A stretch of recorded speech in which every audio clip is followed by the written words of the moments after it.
Is your Suzuki Ertiga displaying a key fob not detected error? This commonly affects models from 2012 to 2024. It stems from the keyless entry system, which uses RFID technology to communicate between the fob and your car's body control module. The fob contains a transponder chip that sends signals to the BCM. Detection issues usually arise from three primary causes. First, a depleted fob battery, the CR2032 type. Second, a faulty proximity antenna.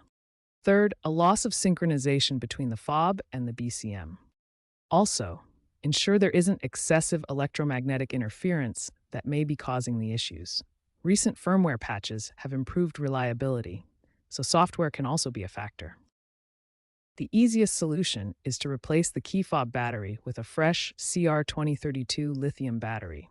A weak battery is the most common cause of this error. If battery replacement doesn't work, inspect the proximity antenna, usually located near the ignition switch or door handles, for signs of damage or corrosion. Clean and reseal it if necessary. If the issue persists, try repairing the key fob with the BCM. Cycle the ignition and press buttons on the fob in sequence.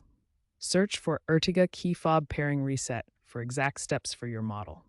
Suzuki has issued technical service bulletins and firmware updates to address this. In newer models, smartphone integration via the My Suzuki app may offer a workaround. If these steps do not resolve the issue, you may need to seek expert help.